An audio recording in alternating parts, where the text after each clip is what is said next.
Epiglottis, বুঝছো? এটা epiglottis, এটা হলো এপিগ্লোটিস। এই এপিগ্লোটিস আর এই যে ক্রিকয়েড কার্টিলেজ হলো সবচেয়ে নিচের কার্টিলেজটা। এই যে এই পর্যন্ত ধরো ক্রিকয়েড কার্টিলেজ, হ্যাঁ, এইটুকু হলো ল্যারিংস। ল্যারিংসের লেন্থ কত? মেলের জন্য হলো 44 মিলিমিটার, 4.4 সেন্টিমিটার। ফিমেলের জন্য 36 মিলিমিটার। ফিমেলদের ল্যারিংস ছোট, চালায় বেশি কেন? ফিমেল। এই যে এইভাবে দেখাবা ল্যারিংস কতটুকু, বুঝছো? যদি বলে ল্যারিংস কতটুকু, বলবা এইখান থেকে আপার পার্ট অফ এপিগ্লোটিস থেকে lower part of the cricoid cartilage বলবা। এইটুকু হলো ল্যারিংস। এই ল্যারিংস এর ভিতরে দুটো ফোল্ড আছে, ওই যে দেখছো, ওই উপরেটা হলো ভেস্টিবুলার ফোল্ড, নিচেরটা হলো ভোকাল ফোল্ড। হ্যাঁ, এই যে ভেস্টিবুলার ফোল্ড আর ভোকাল ফোল্ড, এই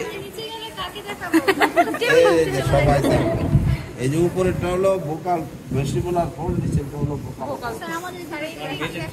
সবাই দেখো, সবাই তোমরা নিজেরা ভাগ করে দেখবা। এই যে ভেস্টিবুলার ফোল্ড, ভোকাল ফোল্ড, এই উপরেরটা ভেস্টিবুলার ফোল্ড, নিচেরটা ভোকাল ফোল্ড।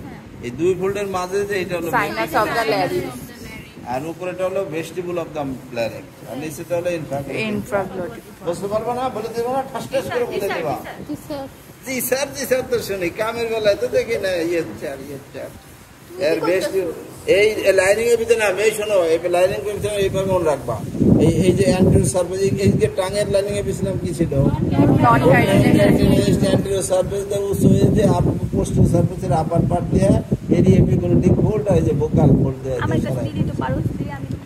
এইদিকে দেখ ভালো করা, তাহলে মনে থাকবো।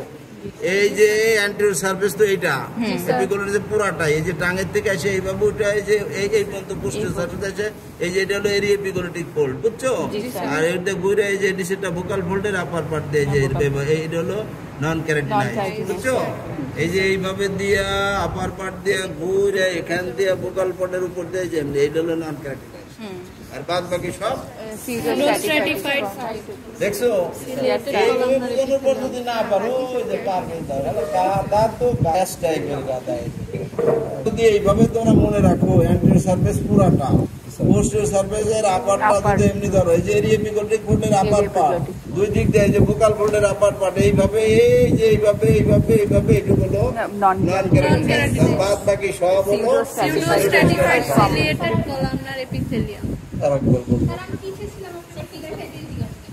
এই যে এটা নাম হলো এপিগ্লোটিস।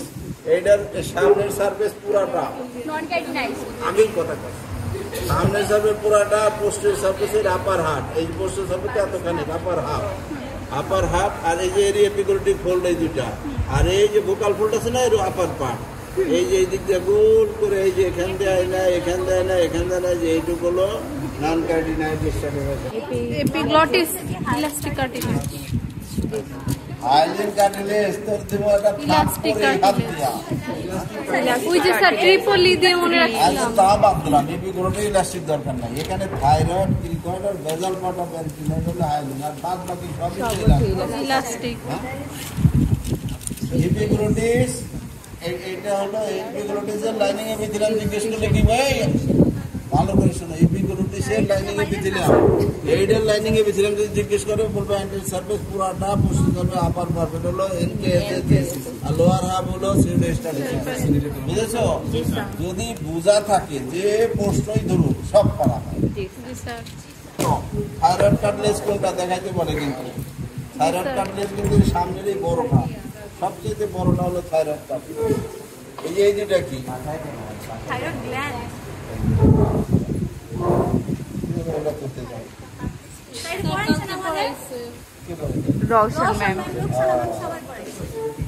এই সবাই করেছে, আমার কষ্ট করে